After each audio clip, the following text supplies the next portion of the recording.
Picture this. It's a scorching Saturday afternoon on Interstate 35 in Texas. The asphalt shimmers like liquid mercury under the relentless sun, and most drivers have their air conditioning cranked up, windows sealed tight against the heat. But there, on the shoulder of this busy highway, stands a figure that makes every passing motorist do a double take, a woman in a wedding dress. Not just any wedding dress. This one tells a story. The pristine white silk is now dusty and torn at the hem. The intricate beadwork that once caught church lights now catches highway dust. Her veil, which should have been carefully arranged by bridesmaids just hours ago, hangs limply from her disheveled hair, tangled by the wind from speeding trucks. She's not waving frantically for help. She's not crying hysterically on her phone. She's just standing there. Her mascara has created dark rivers down her cheeks, but her eyes hold something more powerful than tears.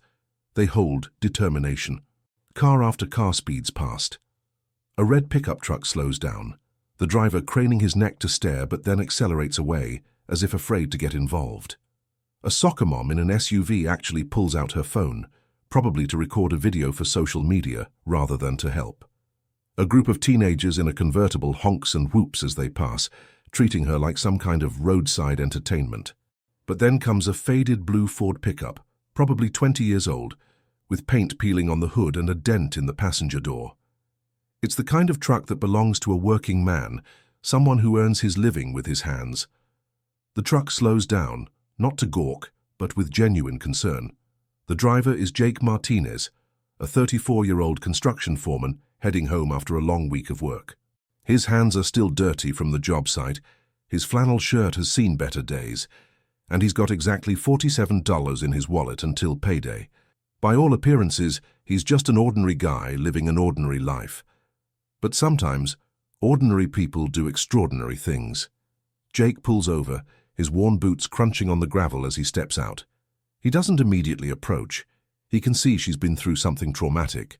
Instead, he calls out from a respectful distance, "Ma'am, are you all right? Do you need help?" The woman turns, and for a moment their eyes meet across the dusty shoulder of that Texas highway. In that instant, neither of them knows that this chance encounter will change both their lives forever. Her name is Sarah Chen, and just 3 hours ago, she was supposed to become Mrs. Richard Wellington III. The wedding was set to be the social event of the season in their affluent Dallas suburb. 300 guests, a string quartet, flowers flown in from Ecuador, and a reception that cost more than most people's houses. But sometimes, the most important moment of your life happens when you have the courage to walk away from everything you thought you wanted. What made Sarah run? What discovery was so devastating that she chose to flee in her wedding dress rather than say, "I do"? And why was Jake, a man she'd never met, the only person willing to stop and help when she needed it most? The answers to these questions reveal a story about authentic human connection in a world that often values appearance over substance, wealth over character, and convenience over compassion. It's about what happens when two people from completely different worlds discover that sometimes the most profound love stories don't begin at an altar. They begin on a dusty roadside when someone finally sees you for who you really are. This is the story of how a wedding dress became a symbol of freedom, how a construction worker became a hero, and how one act of simple human kindness rippled out to change everything.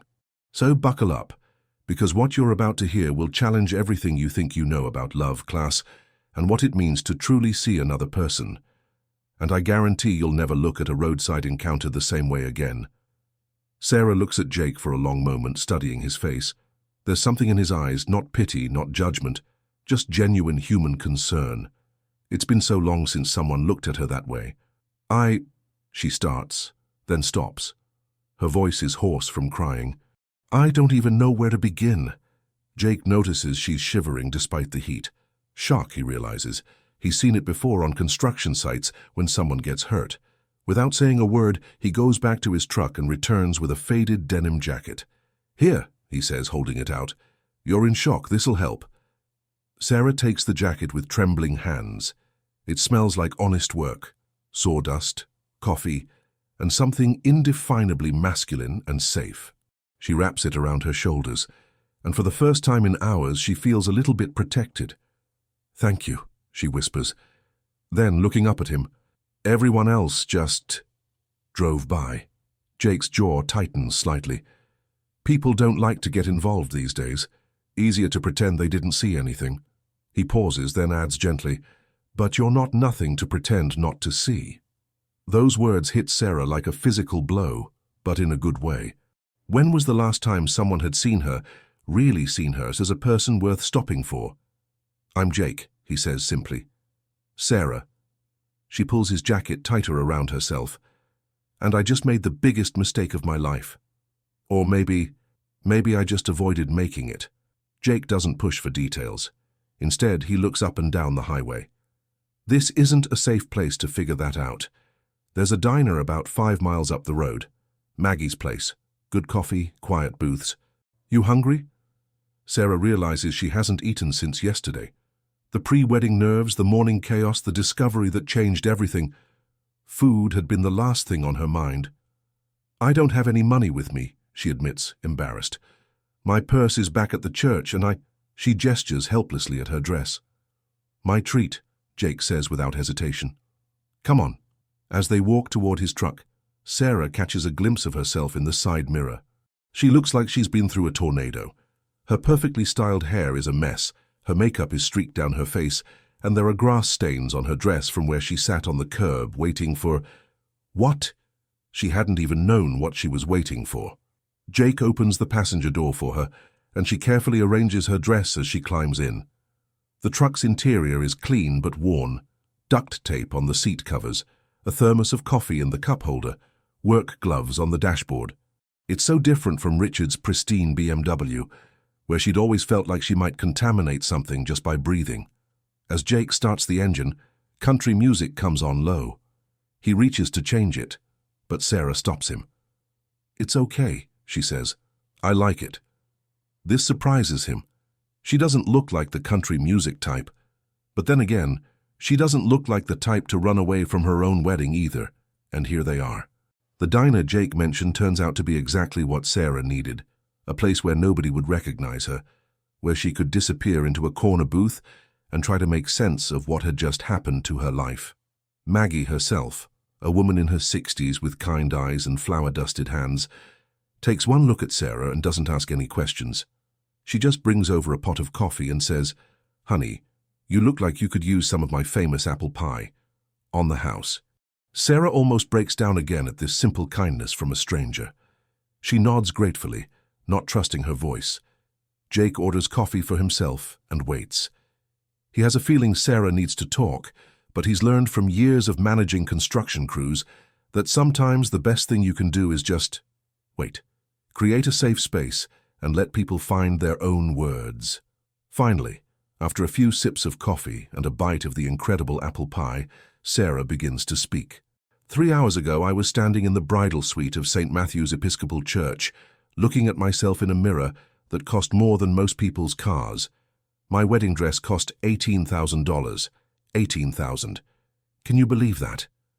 Jake nearly chokes on his coffee. His entire truck probably wasn't worth that much. The flowers cost $35,000. The reception was going to cost more than most people make in a year. And you know what the crazy part is? None of it was what I wanted, not a single detail. She takes another sip of coffee, gathering strength.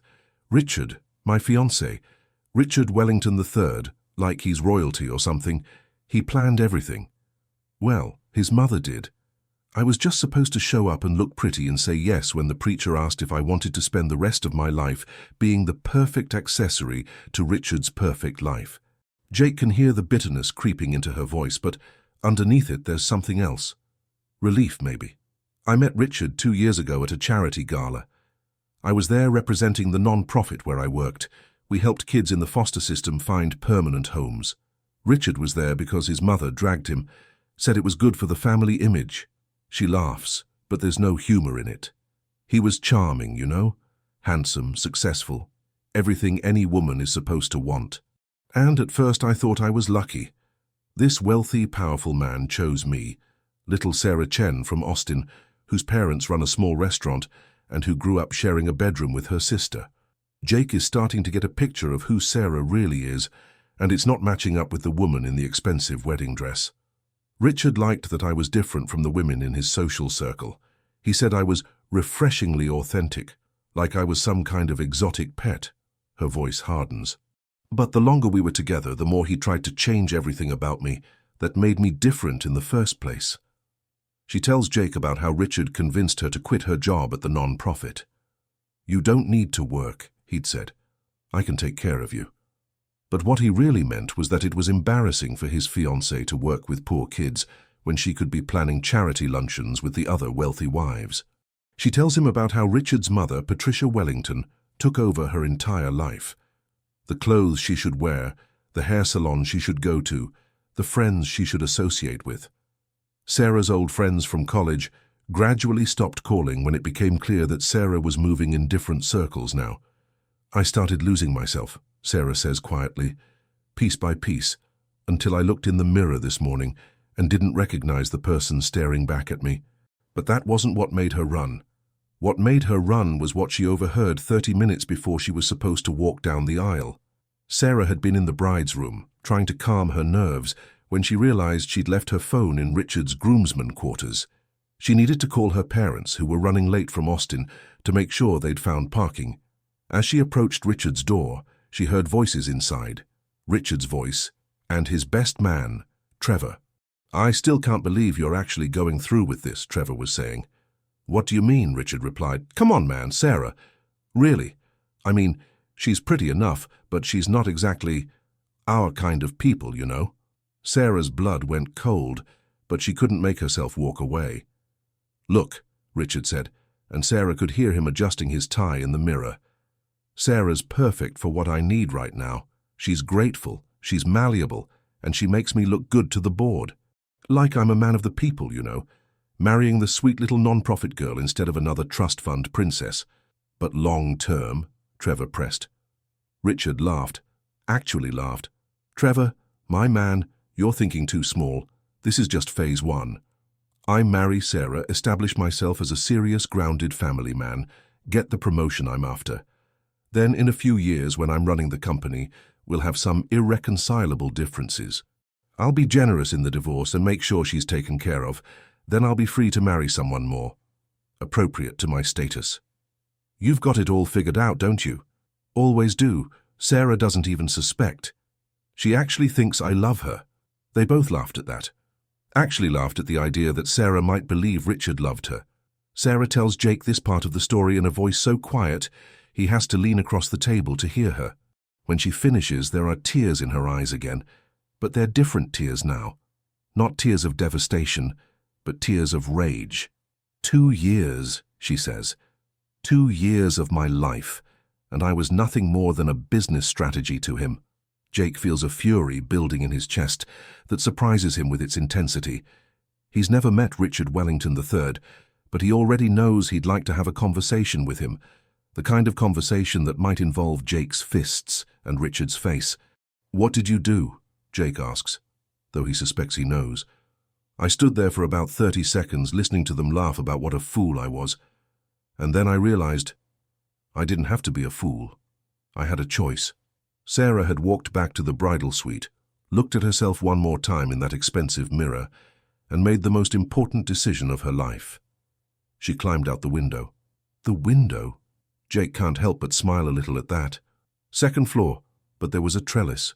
Ruined my dress, but," she shrugs, "seemed fitting somehow." She'd made it to the parking lot, but then realized she didn't have her car keys. They were in her purse, which was locked in Richard's room. She'd started walking, not really sure where she was going, just knowing she had to get away.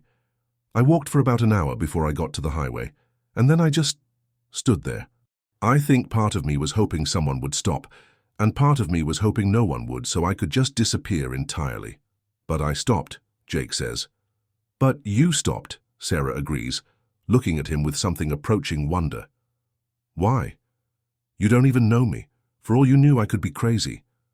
Jake considers this question seriously. "You ever see someone who's drowning?" he asks finally. Sarah shakes her head. "I have. Construction site about 5 years ago. Guy fell into a foundation hole that had filled up with rainwater. Couldn't swim, was panicking, going under. And there's this moment where you have to decide, do you jump in, or do you run for help, or do you just stand there?" He takes a sip of his coffee, remembering. Thing is, if you stand there thinking about it too long, the person drowns. So you don't think. You just jump. And you jumped in after him? Yeah. Nearly drowned myself in the process, but we both made it out. Jake looks directly at Sarah. When I saw you on that road, you had the same look that guy had when he was going under, like you were drowning on dry land. Something passes between them in that moment. An understanding, a recognition. Jake had seen her, really seen her. Not the wedding dress, not the expensive makeup, not the image of what she was supposed to be. He'd seen a person who needed help, and he'd helped her. It's been so long since anyone had really seen Sarah that she'd almost forgotten what it felt like. "Tell me about you," she says suddenly. "I've been talking this whole time, but I don't know anything about you except that you're kind enough to help a stranger and you have excellent taste in diners." Jake laughs, a real laugh, warm and genuine. "Not much to tell. I'm a construction foreman. Been doing it for about 12 years. I've got a small crew. We mostly do residential stuff. Houses, additions, that kind of thing. Do you like it?" The question seems to surprise him. "Yeah, actually I do. There's something satisfying about building something with your hands, you know, starting with nothing but a foundation and some lumber, and ending up with a place where a family can make memories." Sarah finds herself really listening to Jake's voice for the first time. It's steady, confident, but not boastful. He talks about his work the way she used to talk about helping kids find homes, with genuine passion. "I bought a small house about 5 years ago," Jake continues. "Nothing fancy, but it's mine. Been fixing it up in my spare time. Added a deck last summer, refinished all the hardwood floors. It's probably not much compared to what you're used to, but..." "It sounds perfect," Sarah says, and she means it. "It sounds real." Jake studies her face. "You know, you don't look like what I expected when I first saw you." "What do you mean?" "I mean the dress, the whole setup. I figured you were probably like those rich ladies who come around the construction sites sometimes, complaining about the noise or the dust, you know, entitled. But you're not like that at all." Sarah feels a warmth spreading through her chest. "I'm not rich," she says. "I mean, Richard is. Was going to be. But me? My parents saved for 2 years to help pay for my portion of that wedding. My dad worked double shifts at the restaurant. My mum took on extra catering jobs."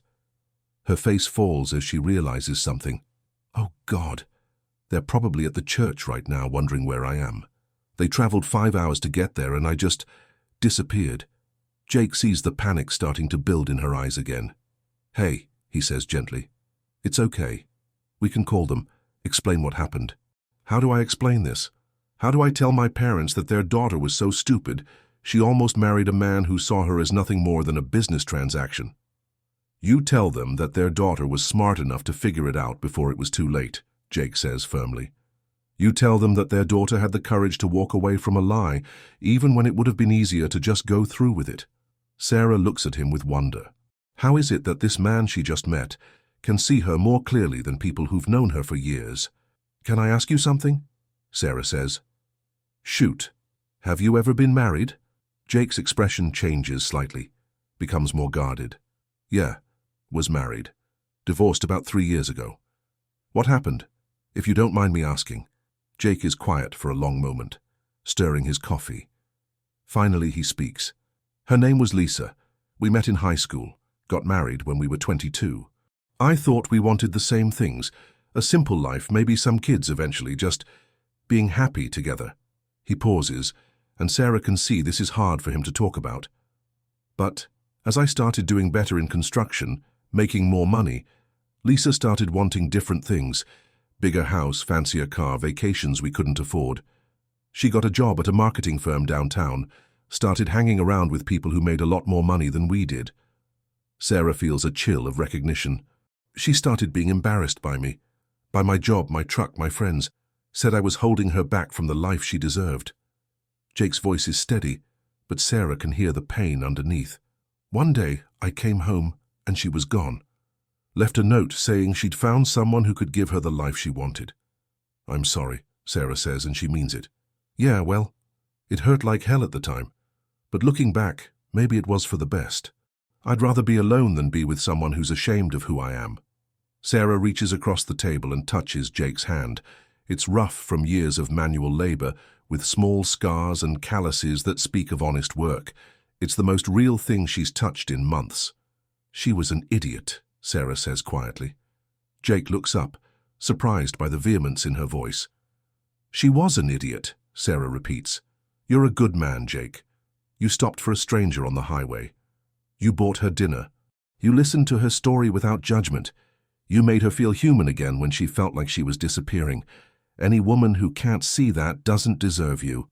Something shifts in Jake's expression. He turns his hand over so that his palm is touching Sarah's. Funny thing is, he says quietly, I was starting to think maybe I wasn't worth much. After Lisa left, after a few failed attempts at dating, I was starting to think maybe I just wasn't the kind of man women wanted. You're exactly the kind of man women should want, Sarah says. You're the kind of man I should have been looking for all along. The moment hangs between them, charged with possibility.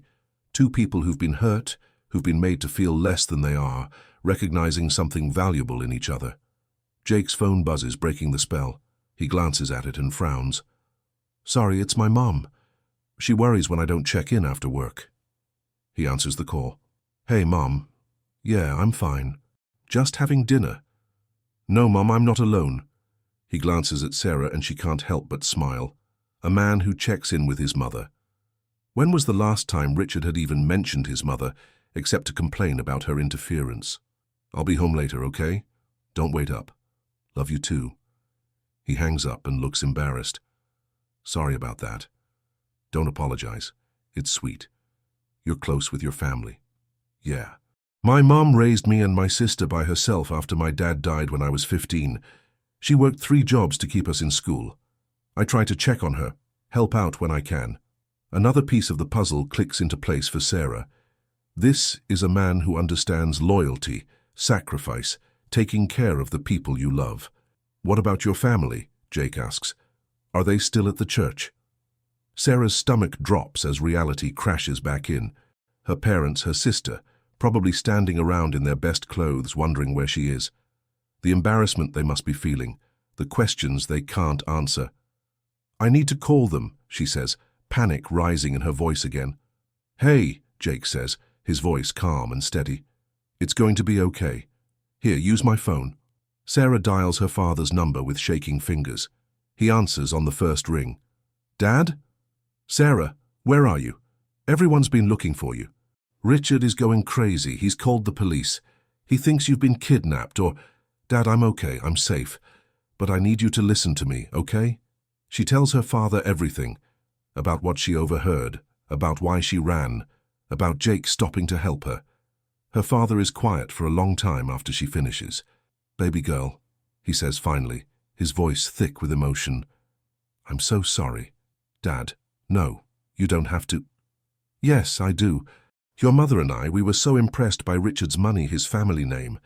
We thought he was giving you opportunities we never could. But we should have been paying attention to how he treated you, not what he could buy you. Sarah is crying now, but they're cleansing tears. I just want to come home, Dad. Then come home. Your mother's already making your bed. And Sarah? Yeah? We're proud of you. It takes courage to walk away from a lie, even when it's a comfortable lie. You did the right thing. After she hangs up, Sarah sits quietly for a moment, processing everything. Her parents still love her. They're proud of her. She's not alone. Feel better? Jake asks. Yeah, much better. She looks at him gratefully. Thank you for everything, for stopping, for listening, for not judging me for being such a mess. You're not a mess, Jake says seriously. You're brave. It would have been easier to just go through with the wedding, live the lie. Most people would have. Most people probably wouldn't have gotten themselves into that situation in the first place. Most people don't know what it's like to be made to feel like they're not enough just as they are, Jake says quietly. I get it. Lisa made me feel like everything about me needed to be fixed or upgraded. It messes with your head. They sit in comfortable silence for a while, both lost in their own thoughts. Finally, Jake speaks. So what now? You want me to drive you back to Austin?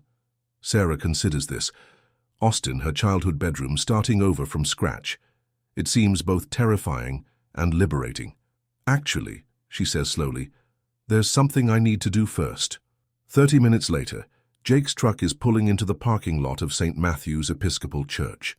There are still cars in the lot, not as many as there would have been for the reception, but enough to indicate that people are still trying to figure out what happened. Sarah takes a deep breath. I need to face this. I can't just disappear and let everyone else clean up my mess. You sure you want to do this? We could just keep driving. Sarah looks at the church, at the expensive cars in the parking lot, at the life she's walking away from. Then she looks at Jake. Really looks at him. This kind, steady, genuine man who stopped for a stranger and treated her with more respect in 4 hours than Richard had in 2 years. I'm sure, she says. But Jake, yeah? Would you come with me? I know it's a lot to ask, but I feel stronger when you're around. Jake looks at her in her torn wedding dress and his construction jacket, and something in his chest tightens. This woman who could have had everything money could buy is asking him, a guy who measures his worth in honest work and calloused hands, to stand beside her while she faces down her old life. Of course, he says simply. They walk into the church together, and Sarah can feel the stares immediately. The whispers, the pointed fingers, the shock on people's faces. But with Jake beside her, solid and steady, she finds she doesn't care as much as she thought she would. Richard is in the vestibule, pacing and talking rapidly into his phone. When he sees Sarah, he stops mid-sentence. Sarah, thank God, where have you been? Everyone's been worried sick. The police are looking for you. Do you have any idea what you've put everyone through? Not, are you okay? Not, what happened? Just anger that she's inconvenienced everyone. I'm fine, Richard, Sarah says calmly. Fine? You disappeared from your own wedding. You left me standing at the altar like an idiot. Do you know how this looks? And there it is. Even now, Richard's main concern is how this looks. Not her well-being, not what might have driven her to run. Just the image, the appearance, the social consequences. I know exactly how it looks, Sarah says, and her voice is steady and clear. It looks like I figured out who you really are just in time. Richard's face flushes red. What's that supposed to mean? It means I heard you, Richard. I heard what you said to Trevor, about how I'm just phase 1 of your plan, about how you're going to divorce me in a few years when you don't need the grounded family man image anymore. The color drains from Richard's face. Around them, the remaining wedding guests have gone silent, leaning in to hear this conversation. Sarah, you misunderstood. Did I? Did I misunderstand when you laughed about how I actually thought you loved me? Richard glances around at all the listening faces and lowers his voice. Look, we can discuss this later, privately. Let's just get through today and— No. Sarah's voice cuts through his placating tone like a knife. There is no later, Richard. There is no getting through today. There is no us. She pulls off the engagement ring, a 3-carat diamond that cost more than Jake makes in 6 months, and holds it out to Richard. I'm not your business strategy. I'm not your image consultant. I'm not your stepping stone to whatever promotion you're after. I'm a person, and I deserve to be with someone who sees that. Richard doesn't take the ring immediately. He's looking past Sarah now, seeing Jake for the first time, taking in the work clothes, the scuffed boots, the obvious blue-collar appearance. Is this about him? Richard asks, his voice dripping with disdain. You're leaving me for some construction worker? The insult in his voice is unmistakable, and Sarah feels Jake tense beside her. But before Jake can say anything, Sarah steps forward. His name is Jake, and he's shown me more genuine kindness in 4 hours than you showed me in 2 years. He saw me as a person worth helping when everyone else just drove by. So yes, Richard, I guess it is about him. It's about remembering what it feels like to be valued for who I am, not what I can do for someone else's image. She places the ring on a nearby table and turns to leave. But Richard grabs her arm. You're making a huge mistake, Sarah. You think this guy can give you the life I can. You think he can take care of you the way I can. Look at him. Look at yourself. You don't belong in his world any more than he belongs in ours. Jake has heard enough. He steps forward, and though he doesn't raise his voice, there's steel in it. Let go of her arm, Richard laughs. Or what? You'll what exactly? I'll make you let go of her arm, Jake says simply. And trust me, you don't want that. There's something in Jake's voice, a calm certainty, that makes Richard realize this isn't a man to push. He releases Sarah's arm. You know what the funny thing is? Jake continues, looking Richard directly in the eye. You're right. Sarah doesn't belong in my world. She's too good for it. Too smart, too kind, too genuine. But she sure as hell doesn't belong in yours either, because you can't even see what you had. He turns to Sarah. You ready to go? Sarah nods and they start to walk away, but Jake pauses and turns back to Richard. Oh, and one more thing. I may just be a construction worker, but I know how to treat a woman like she matters. Maybe if you learned that, you wouldn't be standing here in a monkey suit with no bride. As they walk toward the exit, Sarah can hear the buzz of conversation erupting behind them. By tomorrow, this will be the story everyone in Richard's social circle is talking about. The bride who ran away with a construction worker, and Sarah finds she doesn't care at all. Outside in the parking lot, Sarah finally allows herself to breathe. It's over. The chapter of her life where she pretended to be someone she wasn't is officially closed. You okay? Jake asks, studying her face. I'm more than okay, Sarah says, and she realizes it's true. I feel free. They get back in Jake's truck, and as they drive away from the church, Sarah catches a glimpse of herself in the side mirror again. She still looks like she's been through a tornado, but there's something different now. Her eyes look alive again, alert, like she's waking up from a long sleep. So, Jake says as they merge onto the highway, Austin? Sarah considers this. Austin means her childhood bedroom, her parents' worried hovering, starting completely over with nothing but the clothes on her back and whatever money she has in her savings account. But it also means freedom. It means being herself again. It means remembering who she was before Richard and his world convinced her she needed to be someone else. Actually, she says, can we stop by your place first? I'd like to see this house you've been working on. Jake glances at her, surprised. It's not much. Definitely not what you're used to. Jake, Sarah says gently, what I'm used to is apparently a complete lie. I'd like to see something real for a change. Jake's house is a small craftsman bungalow in an older neighborhood, the kind where kids still ride bikes in the street and neighbors know each other's names. It's not fancy, but it's clearly been cared for. The front porch has been recently painted. There are flowers in window boxes, and the whole place radiates warmth and welcome. You did all this yourself? Sarah asks as they walk up the front steps. Most of it. Had some help with the electrical work, but yeah, most of it's mine.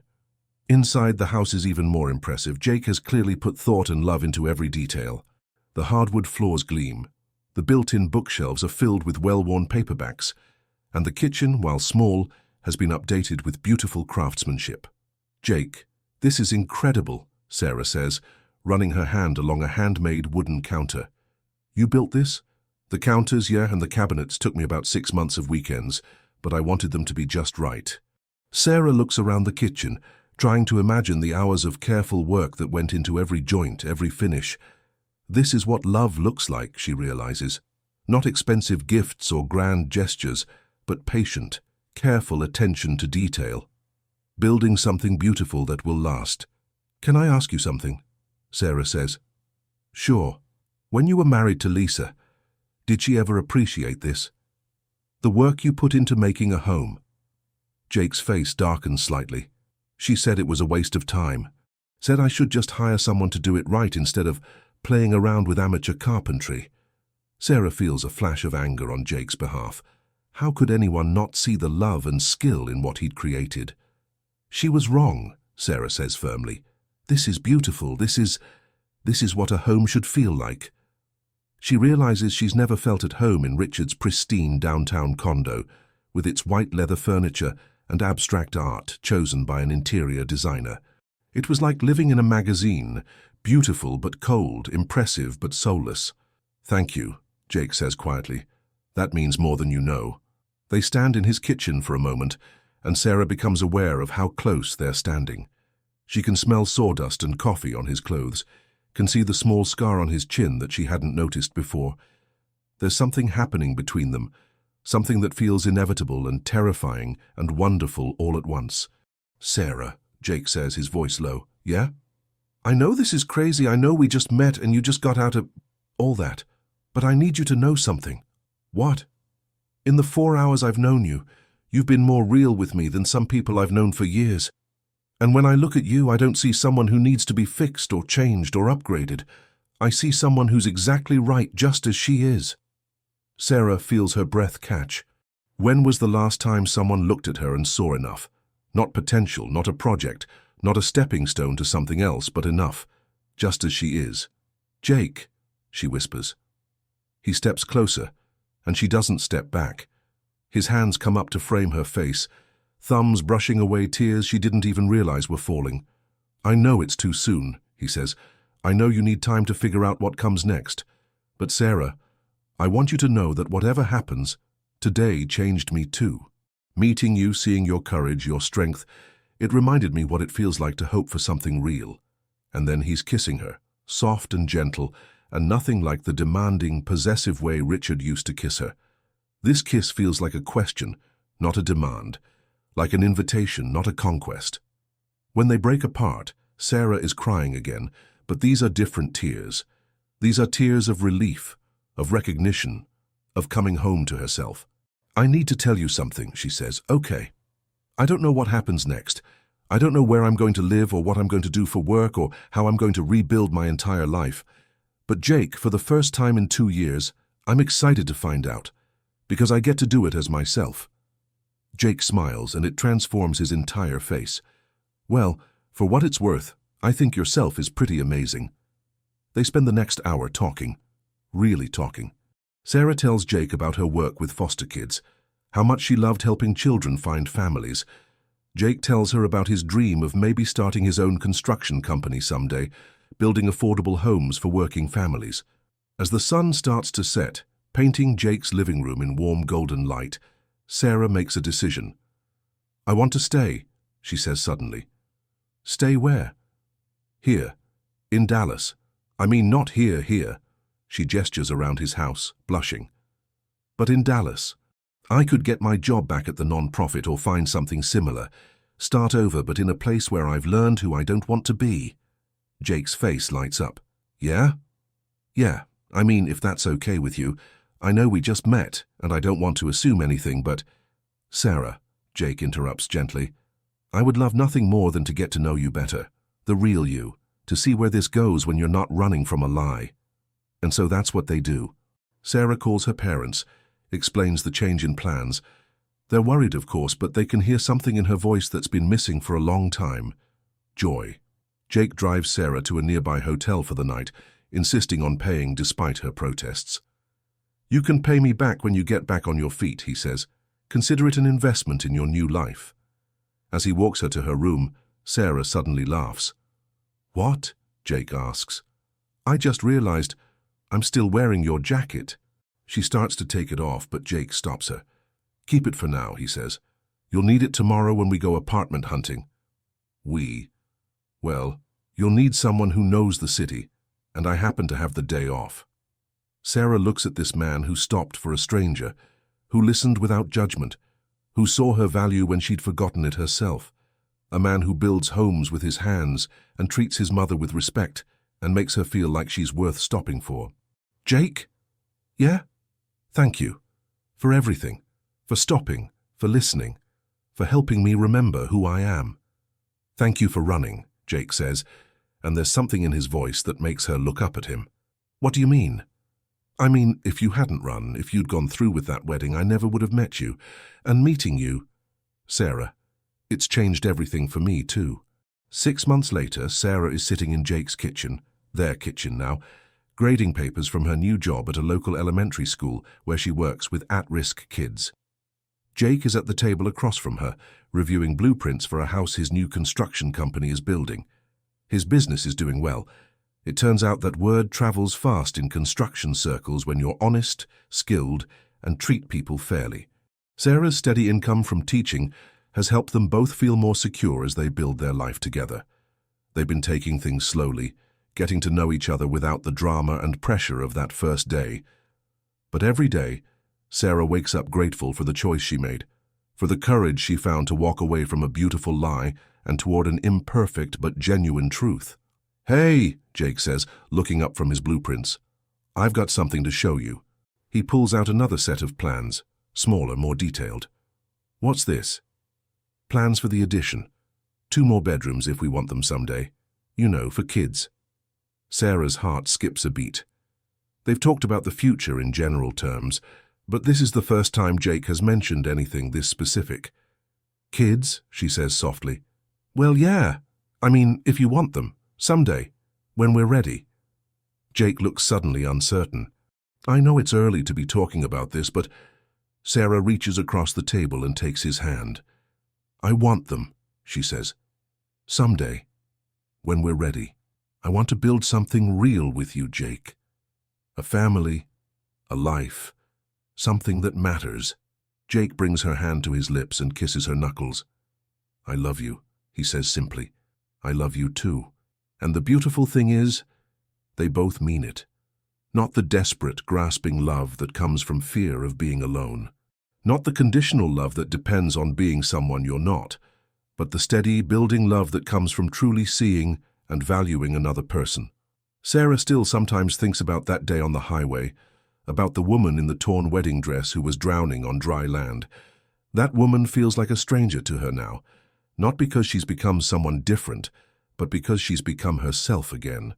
The non-profit where she used to work has asked her to consult on a new program for aging out foster kids, helping them transition to independent living. It's work that matters, work that uses her skills and her heart. Richard would probably say it doesn't pay enough, doesn't carry enough prestige, but Sarah has learned the difference between a job that looks good on paper and work that feeds your soul. Jake proposed 3 months ago, not with a ring that cost more than most people's cars, but with his grandmother's simple gold band and a speech about wanting to build a life together that was real and lasting and true. Sarah said yes before he even finished asking. Their wedding is planned for next month, a small ceremony in her parents' backyard in Austin, with Jake's mother making the cake and Sarah's sister doing her hair. It will cost less than the flowers at Sarah's first almost wedding, and it will be perfect. Sometimes Sarah runs into people from Richard's social circle around Dallas. They look at her with a mixture of pity and confusion. Why would she choose a construction worker over Richard Wellington III? Why would she give up wealth and status for love and authenticity? But Sarah has learned that some people will never understand that there are things more valuable than money, more important than image, more lasting than status. And that's okay. She's not living her life for their approval anymore. The other day, she and Jake were at Home Depot picking up supplies for their bathroom renovation when a woman approached them. She was young, maybe mid-20s, with tired eyes and calloused hands. "Excuse me," the woman said to Sarah. "I know this is weird, but weren't you supposed to marry Richard Wellington? I remember seeing it in the society pages." Sarah tensed, prepared for judgment or pity, but the woman continued. "I just wanted to say thank you. Thank you. I was engaged to a guy who treated me like garbage, made me feel like I wasn't good enough, like I should be grateful he was willing to settle for me. But when I heard about what you did, how you walked away even though it would have been easier to stay, it gave me the courage to leave too." The woman glanced at Jake, then back at Sarah. "I can see you found someone who appreciates what he's got. I'm still looking, but at least now I know what I'm looking for. Someone who sees me the way he clearly sees you." After the woman left, Sarah and Jake stood in the parking lot for a moment, both affected by the encounter. "Do you think we'll ever stop being surprised by how far ripples can travel?" Jake asked. "I hope not," Sarah replied. "I hope we never take for granted how much it can matter when someone chooses to stop." As they drive home that evening, Sarah thinks about ripples, about choices, about the moment when Jake's truck slowed down on Interstate 35. How different everything would be if he'd just driven past like everyone else. But he didn't drive past. He stopped. He saw a person who needed help and he helped her. And in helping her, he saved them both. Now as Sarah watches Jake pull into the driveway of the home they're building together, she thinks about all the people who might be standing on their own highways, waiting for someone to stop. Drowning on dry land, forgotten by a world that's too busy to notice. She thinks about the woman at Home Depot, about the foster kids she works with, about everyone who's ever been made to feel like they're not enough just as they are. And she makes a promise to herself. She will stop. When she sees someone drowning, when she recognizes that look of desperate hope mixed with resignation, she will stop. Because sometimes stopping for a stranger doesn't just save them. Sometimes it saves you too. The construction worker and the runaway bride. It sounds like the beginning of a joke or maybe a country song. but for Sarah and Jake, it's simply the beginning of the rest of their lives. A life built on a foundation of truth, constructed with the careful attention of people who know the value of honest work, and filled with the kind of love that sees clearly and chooses to stay. Outside their window, Interstate 35 stretches on toward the horizon, carrying countless stories toward unknown destinations. And somewhere out there, another person might be standing on the shoulder, waiting for someone to stop. Sarah hopes when that moment comes, someone will have the courage to pull over. Someone will have the compassion to ask if they're okay. Someone will recognize that sometimes the most important thing you can do for another human being is simply to see them. Because in a world that often feels increasingly disconnected, increasingly cold, the simple act of stopping for a stranger can be revolutionary. It can change everything. Just ask Sarah and Jake. They're living proof that sometimes the best things in life happen not when you follow the plan, but when you have the courage to step off the path everyone expects you to take and find your own way home. And sometimes, if you're very lucky, you don't have to walk that path alone.